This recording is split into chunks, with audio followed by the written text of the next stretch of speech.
So students, let's start a second topic of O levels physics. और ये basically आप IB physics में भी यूज़ कर सकते हो, GCSE फिज़िक्स में भी यूज़ कर सकते हो, IGSE फिज़िक्स में भी ये एप्लीकेबल है। ठीक है, तो ये है थर्मल फिज़िक्स का टॉपिक। ठीक है, इसका सब टॉपिक है kinetic particle model of matter. ठीक है, ये नाम थोड़ा बड़ा है लेकिन टॉपिक बहुत आसान है। ठीक है, तो लेट्स कवर दिस। ठीक है, अब हमें पता है कि there are only 3 states of matter. ठीक है, there are only 3 states of matter. कौन कौन सी? Solid, liquid and gases. तो उनके बारे में हम थोड़ी थोड़ी चीज़ें पढ़ लेते हैं इस चैप्टर में। ठीक है, first of all solid. Solid की आपको 2-3 चीज़ें याद रखनी है। It has a fix shape, it has a fix volume. ठीक है, इसका रीज़न क्या है? क्योंकि सॉलिड के एटम्स के बीच में स्ट्रॉन्ग इंटरमॉलिक्यूलर फोर्सेस होती हैं, इसलिए उसका फिक्स शेप है और फिक्स वॉल्यूम है। ठीक है, ऑल्सो अगर यहाँ पे आपकी हाई डेंसिटी होती है क्योंकि मॉलिक्यूल्स जो हैं वो क्लोजली पैक्ड होते हैं। तो सॉलिड की 3 चीज़ें याद रख लो, fix volume, fix shape, high density क्योंकि मॉलिक्यूल्स आर क्लोजली पैक्ड, और चौथी चीज़ क्या होगी? इनकम्प्रेसिबल। इनकम्प्रेसिबल क्यों है भाई? क्योंकि इसके मॉलिक्यूल्स के बीच में जगह ही नहीं है कंप्रेस होने की, लाइक प्रेस होने की जगह ही नहीं है। ठीक है, अब ये देखो, ये एक सॉलिड की अरेंजमेंट है। ठीक है, सॉलिड अरेंजमेंट। ठीक है, अब इस सॉलिड अरेंजमेंट में molecules vibrate around there mean position, और जो भी सॉलिड की मोशन होती है that is basically vibratory motion, और मॉलिक्यूल जो है अबाउट मीन पोजीशन वाइब्रेट करते हैं। सिंपल। अच्छा, तो सॉलिड की हमने 5 प्रॉपर्टीज़ याद कर ली, fix shape, fix volume, high density, incompressible, और molecules vibrate about their mean position. ठीक है, ये छोटी मोटी प्रॉपर्टीज़ हैं, ये आपने बहुत बेसिक लेवल पे भी पढ़ी होंगी, बट यहाँ पे हमें रिवाइज करना ज़रूरी है क्योंकि इससे MCQs या पार्ट A B में डेफिनेशन के सवाल आ जाते हैं। ठीक है, अब लिक्विड्स की कुछ प्रॉपर्टीज़ याद कर लो। Molecules are arranged in form of clusters. ठीक है, मॉलिक्यूल्स क्लस्टर किस फॉर्म में? ये देखो, इस तरह के क्लस्टर्स बने हुए हैं। ठीक है, और फिक्स वॉल्यूम होता है लेकिन नो फिक्स शेप। ठीक है, लिक्विड का कोई फिक्स शेप नहीं होता बट फिक्स वॉल्यूम होता है। अच्छा, लिक्विड भी इनकम्प्रेसिबल है सॉलिड की तरह। ठीक है, लिक्विड की एक ख़ास बात यह है कि जिस भी कंटेनर में आप इसको डालोगे ये उसका शेप ले लेगा, तभी इसका नो फिक्स शेप होता है। ठीक है, और लिक्विड की ये जो मॉलिक्यूलर अरेंजमेंट है यहाँ पे दिखा दी है। ठीक है, अब सॉलिड में जो है मॉलिक्यूल्स क्या परफॉर्म कर रहे थे? Vibratory motion about their mean position. ठीक है, ये देखो, vibratory motion about their mean position. Liquid में क्या हो रहा है? लिक्विड में मॉलिक्यूल्स परफॉर्म कर रहे हैं translatory motion about their position तो नहीं कहोगे, ट्रांसलेटरी मोशन परफॉर्म कर रहे हैं और मॉलिक्यूल्स एक दूसरे के ऊपर स्लाइड कर रहे होते हैं इस तरह। ठीक है, तो ये है लिक्विड की मॉलिक्यूलर मोशन। सॉलिड में क्या था कि vibratory about mean position, liquid में क्या है? ट्रांसलेटरी, और मॉलिक्यूल्स एक दूसरे के ऊपर स्लाइड कर रहे हैं। ठीक है, अब आ जाओ गैसेस पे। गैसेस की भी कुछ प्रॉपर्टीज़ याद कर लो। No fix volume, no fix shape, low density. ठीक है, लो डेंसिटी क्यों होगी? क्योंकि गैस के मॉलिक्यूल दूर दूर होते हैं। ठीक है, तो लो डेंसिटी होगी। ठीक है, कंप्रेसिबल। ठीक है, क्योंकि इतने गैप्स हैं गैस के मॉलिक्यूल्स के बीच में, सो इट इज़ कंप्रेसिबल। देखो, because of empty spaces between them. तो बेसिकली मैंने नोट्स में आपको सारी प्रॉपर्टीज़ और उसके रीजंस लिख दिए हैं, you just need to go through it. और एग्जाम में अगर रट्टा लगाना है तो रट्टा लगा लो, रीफ्रेस करके ये चीज़ें लिख दो। ठीक है, और गैसेस जो हैं वो रैंडम मोशन में होती हैं, मॉलिक्यूल सही है रैंडम मोशन में मूव कर रहे होते हैं। सॉलिड का क्या था? Vibratory motion about mean position. Liquid का क्या था? Translatory motion. गैस का क्या है? Random motion. ठीक है, अब गैस की रैंडम मोशन ये इस डायग्राम में हमने शो की हुई है। ठीक है, इस डायग्राम में बेटा, इस डायग्राम में देखो। ठीक है, देख रहे हो मॉलिक्यूल्स हर जगह मूव कर रहे हैं, कोई एक स्पेसिफिक डायरेक्शन नहीं है। और ये जो एरोज़ हैं पिंक वाले, ये जो हैं समवेयर ये छोटे और कुछ जगहों पे ये बड़े हैं। ठीक है, इसका मतलब ये है कि कहीं जगहों पे मॉलिक्यूल जो है वो लेस वेलोसिटी से मूव कर रहा है और कहीं कहीं पे वो हायर वेलोसिटी से मूव कर रहा है। ठीक है, तो आपको गैस की 2 चीज़ें पता चल गई। फर्स्टली, मॉलिक्यूल्स जो हैं वो रैंडमली मूव कर रहे हैं। ठीक है, रैंडमली मूव कर रहे हैं।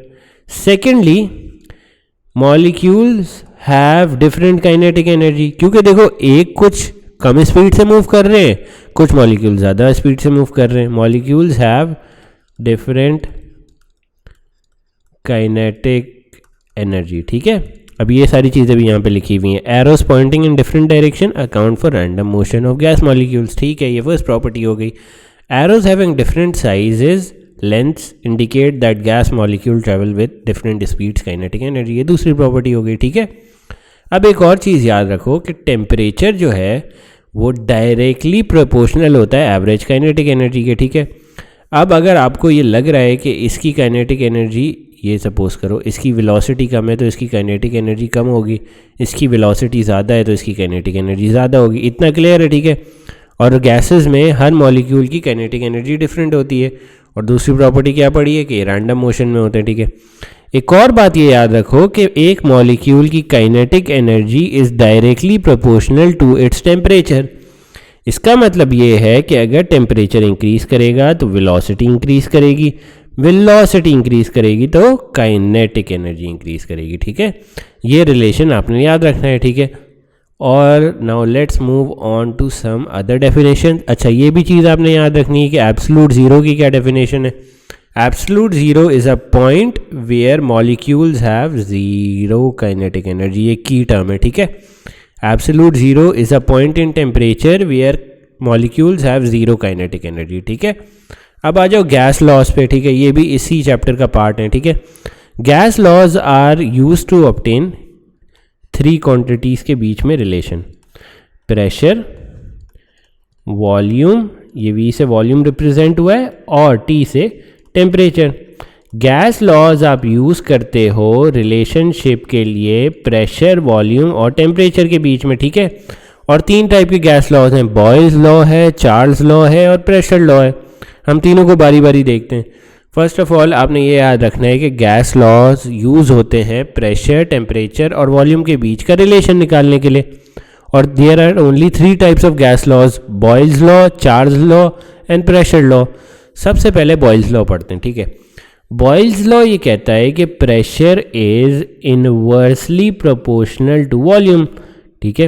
ये देखो यहाँ पे लिखा हुआ है, according to Boyle's law the pressure of the gas is inversely proportional to its volume, ठीक है, given that the temperature of the gas remains constant, ठीक है। अब कभी कभार एग्जाम में आपको यह आ जाता है, कभी कभार आपको ये क्वेश्चन आ जाएगा पार्ट ए में, राइट बॉयल्स लॉ, ठीक है। तो आप क्या लिखोगे, pressure is inversely proportional to volume. और कभी कभार ये क्वेश्चन आता है कि write the assumption taken while creating Boyle's law. तो इसमें क्या असम्पशन थी कि टेम्परेचर कांस्टेंट है, ठीक है। ये सारी चीज़ें नोट्स में लिखी हुई हैं, यहाँ पे आप लिख दोगे टेम्परेचर इज कांस्टेंट, ठीक है। तो अब ये देखो आपका क्या बन गया, बॉयल्स लॉ पहले होता क्या है, pressure is inversely proportional to volume, और इसमें आपकी अजम्पशन ये है कि टेम्परेचर कांस्टेंट है, ठीक है। अब इसकी ज़रा न्यूमेरिकली चीज़ें देख लो, अगर प्रेशर इंक्रीज़ करेगा तो वॉल्यूम क्या होगा, डिक्रीज़ करेगा। देखो pressure is inversely proportional to volume, अगर प्रेशर इंक्रीज़ करेगा तो वॉल्यूम क्या होगा, ऑटोमेटिकली डिक्रीज़ होगा। तो यही किया है हमने यहाँ पे, और टेम्परेचर को कांस्टेंट रखा है, ठीक है। और इफ़ यू, अच्छा अब एक और बात समझो, जब भी आप प्रोपोर्शनैलिटी का साइन हटाते हो, जैसे कि अब मुझे ये साइन हटाना है, ठीक है, जैसे कि pressure is inversely proportional to volume, ठीक है। अब मुझे जब ये साइन हटाना है ना, तो देयर कम्स अ कांस्टेंट, ठीक है। अब अगर मैं ये साइन हटाता हूँ और इजिकल्स टू का साइन लगाता हूँ, डायरेक्ट प्रोपोर्शनैलिटी का साइन हटा के इजिकल्स टू का साइन लगाता हूँ, तो मुझे एक कांस्टेंट रखना पड़ेगा यहाँ पे, दैट इज़ कॉल्ड एज के, ठीक है। के कह सकते हो, जी कह सकते हो।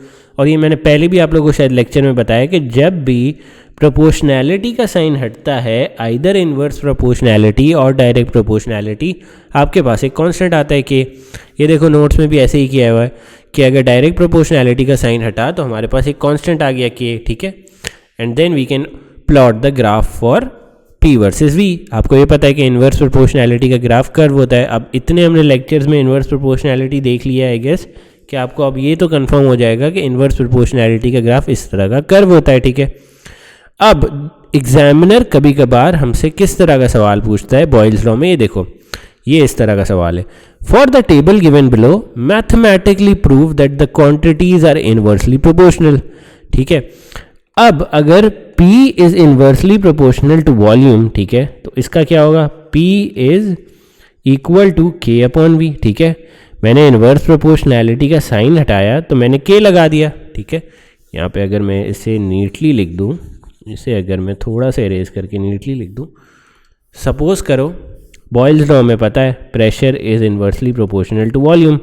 अब ये इनवर्स प्रोपोर्शनैलिटी का जब मैंने साइन हटा दिया तो K अपॉन वॉल्यूम आ गया। ठीक है, अब मुझे प्रूफ करना है कि ये क्वांटिटीज जो है प्रेशर और वॉल्यूम की इनवर्सली प्रोपोर्शनल है। इसका मतलब मुझे ये प्रूफ करना है कि PV का प्रोडक्ट हमेशा एक कांस्टेंट K आएगा। ठीक है, हमेशा ये याद रखो कि जब भी इनवर्स प्रोपोर्शनैलिटी प्रूफ करनी होगी तो आपका दोनों क्वांटिटीज़ का प्रोडक्ट हमेशा सेम रहेगा, दैट इज़ योर K का कांस्टेंट। ठीक है, अब हम देखते हैं इन दोनों सारी वैल्यूज़ में अगर PV का प्रोडक्ट लेते हैं तो कांस्टेंट रहता है कि नहीं। Let's see. ठीक है, नीचे आते हैं थोड़ा। 200 इंटू 8 वुड बी 1600, ये कांस्टेंट है। 400 इंटू 4 वुड बी 1600। ठीक है, 800 इंटू 2 वुड बी 1600। देख रहे हो, ये सारी वैल्यूज़ K की हैं। तो अगर इनवर्स प्रोपोर्शनैलिटी प्रूफ करनी है तो आप क्या करोगे, सबसे पहला स्टेप मुझे बताओ, पहले आप रिलेशनशिप लिखोगे, P is inversely proportional to V। दूसरा क्या करोगे, P is equal to K upon V। ठीक है, इनवर्स प्रोपोर्शनैलिटी का साइन हटाया, कांस्टेंट आ गया। फिर आप क्या करोगे, फिर आप कांस्टेंट को सब्जेक्ट बना दोगे। ठीक है, K के कांस्टेंट को सब्जेक्ट बना दोगे, K is equal to PV। अब अगर इनवर्स प्रोपोर्शनल है प्रेशर और वॉल्यूम तो इन दोनों का प्रोडक्ट हमेशा एक कांस्टेंट देगा। ठीक है, और यही हो रहा है, हमें 1600 का कांस्टेंट मिल रहा है। ये मैंने नोट्स में भी लिखा हुआ है, आप चेक कर सकते हो ये, और इसे आराम से डिटेल से अपनी तौर पे एग्जाम में रिफ्रेश करके भी लिख सकते हो, या जिसको रट्टा मारना है वो रट्टा भी मार सकता है। Two quantities if multiplied with each other give the same constant value. ठीक है, same constant value, then such quantities are classified as inverse proportional. ठीक है, इतना क्लियर है। देखो यहाँ पे हमने सारी मैथमेटिक्स की है और सारी फार्मूला फॉर बॉयल्स लॉ लिखा हुआ है। ठीक है, अब आ जाओ नीचे। ठीक है, अब आ जाओ नीचे। अच्छा, बॉयल्स लॉ को आप इस तरह भी लिख सकते हो, you can represent Boyle's law in this way as well. क्यों, देखो किस तरह। अब सपोज करो pressure is equal to K upon V। ठीक है, तो P1 V1 would be your equals to K। ठीक है, एट पॉइंट 1 और एट पॉइंट 2 क्या होगा, एट पॉइंट 2 भी P2 V2 must be equal to K, क्योंकि इनवर्स प्रोपोर्शनैलिटी में हमेशा प्रेशर और वॉल्यूम को जब भी मल्टीप्लाई करोगे आपके पास एक कांस्टेंट आना चाहिए। तो हम क्या करते हैं, इन दोनों केस को इक्वेट कर देते हैं, simple. P1 V1 is equal to P2 V2। तो इस तरह भी आप बॉयल्स लॉ को लिख सकते हो। ठीक है, so either way you can write Boyle's law. ये एक और फॉर्मेशन है बॉयल्स लॉ लिखने की। ठीक है, do remember this in exams as well. ठीक है, अभी तक हमने क्या देखा, बॉयल्स लॉ क्या होता है, बॉयल्स लॉ की असम्पशन क्या होती है, how to prove inverse proportionality in Boyle's law, और बॉयल्स लॉ लिखने का एक और तरीका। ठीक है, अब आ जाओ चार्ल्स लॉ पे। ठीक है, चार्ल्स लॉ बेसिकली सेज कि volume is directly proportional to temperature. अब इसमें असम्पशन क्या होती है कि प्रेशर आपका कांस्टेंट रहता है। ठीक है, अब दो चीज़ें आपने इसमें भी पढ़ ली कि volume is directly proportional to temperature, और असम्पशन क्या ले रहे हो चार्ल्स लॉ लिखते हुए कि प्रेशर कांस्टेंट है। ठीक है, अब अगर मैं volume is equal to KT कर दूं और डायरेक्ट प्रोपोर्शनैलिटी का साइन हटा दूं तो is it okay, yes it is okay. ठीक है, तो अब the term direct proportionality means that if one quantity increases then the other also increases. सही है, अगर वॉल्यूम इंक्रीज होगा तो टेम्परेचर भी इंक्रीज होगा। सिमिलर है, नाम से भी एविडेंट है, we have studied this so many times in previous lectures as well. ठीक है, वॉल्यूम इंक्रीज होगा तो टेम्परेचर इंक्रीज होगा। ठीक है, अब how to prove direct proportionality. ठीक है, हाउ टू प्रूव डायरेक्ट, अच्छा आपने इनवर्स प्रोपोर्शनैलिटी किस तरह प्रूफ की थी कि दोनों क्वांटिटीज़ को मल्टीप्लाई कर दिया था और सेम कांस्टेंट वैल्यू आ रही थी 1600। ठीक है, इस तरह प्रूव होती है इनवर्स प्रोपोर्शनैलिटी। ये देखो यहाँ पे 1600 की सेम वैल्यूज़ आ रही हैं, आपने दोनों क्वांटिटीज़ को जब मल्टीप्लाई किया था PV की। अब डायरेक्ट प्रोपोर्शनैलिटी किस तरह प्रूव होती है, how to prove direct proportionality, ठीक है। प्रोपोर्शनैलिटी देखते हैं किस तरह प्रूव होती है। सो अगर आप इसकी इक्वेशन देखो कि v is equal to K T, sorry my hand writing is quite getting quite dirty here, लेकिन will try to manage it. v is equal to K T, v upon T is equal to K. तो direct proportionality किस तरह prove होगी, कोई बता सकता है? जब आप दोनों क्वांटिटीज़ को डिवाइड करोगे तो आपको एक कांस्टेंट वैल्यू मिलनी चाहिए, ठीक है। अब देखते हैं डिवाइड करके, v को अगर t से यहाँ पे डिवाइड करूँ तो मुझे क्या मिल रहा है 40, 800 को 20 से डिवाइड करूँ तो क्या मिल रहा है 40, 1600 को 40 से डिवाइड करूँ तो क्या मिल रहा है 40। इसका मतलब ये है कि Charles law is correct, volume is directly proportional to temperature. क्यों? क्योंकि जब आप दोनों v और t की वैल्यूज़ को डिवाइड कर रहे हो तो हमेशा एक कांस्टेंट वैल्यू आ रही है, and this shows direct proportionality. अब इसका ग्राफ भी देख लेते हैं डायरेक्ट प्रोपोर्शनैलिटी का। देखो, for direct proportionality we get a straight line passing through the origin, similar. और फॉर इनवर्स प्रोपोर्शनैलिटी वापस मुझे कोई याद कराएगा किस तरह का ग्राफ बनता है, इस तरह का कर्व, ठीक है। ये सारी बेसिक चीज़ें जो याद रखो कि इनवर्स प्रोपोर्शनैलिटी किस तरह प्रूव करनी है, डायरेक्ट प्रोपोर्शनैलिटी किस तरह प्रूव करनी है, इनवर्स का ग्राफ क्या होगा, डायरेक्ट का क्या होगा, ठीक है। अब how can we mathematically check for direct proportionality, basically वही वाली बात जो ऊपर हमने की है। देखो, for direct proportionality divide one quantity by the other quantity, if you get the same constant value then the quantities are classified as direct proportional, ठीक है। सिंपल है। इसमें अगर कोई भी सवाल है मुझसे पूछ लो कमेंट सेक्शन में, I will be available to answer, ठीक है। Now let's move forward. हमारा लास्ट लॉ है प्रेशर लॉ, ठीक है। प्रेशर लॉ ये कहता है कि pressure of a gas is directly proportional to the temperature. Pressure of a gas is directly proportional to the temperature, और इसमें कांस्टेंट क्या है, अजम्पशन क्या ले रहे हैं, वॉल्यूम इज कांस्टेंट। अब डायरेक्ट प्रोपोर्शनैलिटी के लिए तो आपको याद हो जाना चाहिए कि P is equal to K T, और अगर मुझे इसकी डायरेक्ट प्रोपोर्शनैलिटी प्रूफ करनी है तो क्या करूँगा, मैं P डिवाइडेड बाई T करूँगा और देखूँगा कांस्टेंट वैल्यूज़ आ रही हैं कि नहीं, ठीक है। जैसे कि हमने चार्ल्स लॉ में किया था वैसे ही प्रेशर लॉ में आप डायरेक्ट प्रोपोर्शनैलिटी प्रूफ करोगे, ठीक है। Let's move forward. अगर यहाँ पे देखो डायरेक्ट प्रोपोर्शनैलिटी की लाइन भी सेम है, passing through the origin. So these are some basic rules that apply all over O level physics, ठीक है। Explain why pressure of the gas increases, pressure क्यों इंक्रीज हो रहा है, ठीक है, एज टेम्परेचर इंक्रीजेज। तो कौन से लॉ की बात कर रहा है ये, देखो कौन से लॉ की बात कर रहा है ये प्रेशर लॉ की बात कर रहा है, ठीक है। चलो अब इसके 3 स्टेप्स लिख लो भाई। As temperature is increase the gas molecules gain kinetic energy and move faster, ठीक है। गैस मॉलिक्यूल्स फास्टर मूव करना शुरू कर देते हैं एज टेम्परेचर इज इंक्रीज, ठीक है, और उनकी काइनेटिक एनर्जी भी इंक्रीज हो जाती है, ठीक है। एज स्पीड इंक्रीज, ठीक है, जैसे कि स्पीड इंक्रीज हो रही है ये फास्टर कोलाइड भी कर रहे हैं एक दूसरे से, ठीक है। देखो फर्स्ट हुआ क्या, फर्स्ट ऑफ ऑल जैसे ही टेम्परेचर तुमने इंक्रीज़ किया इनकी वेलोसिटी इंक्रीज़ हो गई और इनकी काइनेटिक एनर्जी इंक्रीज़ हो गई कॉन्सिक्वेंटली। तो ये क्या हुआ, ये मूव फास्ट करना शुरू हो गए, ठीक है। अब जैसे ही ये फास्ट मूव कर रहे थे ये कोलिजन फ्रीक्वेंसी इनकी इंक्रीज़ हो गई। अब जैसे ही इनकी कोलिजन फ्रीक्वेंसी इंक्रीज़ हुई ये एक लार्जर फोर्स एक्सर्ट करना शुरू हो गए, ठीक है, वॉल्स पे। और since force per unit area is pressure, अगर फोर्स आपकी इंक्रीज हो रही है तो प्रेशर भी ऑब्वियसली इंक्रीज होगा, ठीक है। चलो लेट्स रिवाइज इट अगेन। जैसे टेम्परेचर इंक्रीज हुआ, देखो यहाँ पे करते हैं, जैसे टेम्परेचर इंक्रीज हुआ, ठीक है, पार्टिकल्स की वेलोसिटी इंक्रीज हो गई, वेलोसिटी इंक्रीज हुई तो इनकी काइनेटिक एनर्जी इंक्रीज हुई। अब जैसे ही काइनेटिक एनर्जी इंक्रीज हुई इनकी कोलिजन फ्रीक्वेंसी क्या हो गई, इंक्रीज हो गई, ठीक है। अब जब इनकी कोलिजन फ्रीक्वेंसी इंक्रीज हो गई तो ये क्या कर रहे हैं, लार्जर फोर्स, ठीक है, ऑन द सेम एरिया, ठीक है। अब अगर लार्जर फोर्स है सेम एरिया पे, देखो pressure is equal to force upon area, force increase कर रही है तो क्या होगा, प्रेशर भी इंक्रीज इनडायरेक्टली, ठीक है। So I hope it is clear. This concludes our first part of the topic 2। We will be doing its past paper in the next class और फिर इसको आगे कंटिन्यू करते हैं। Thank you for watching.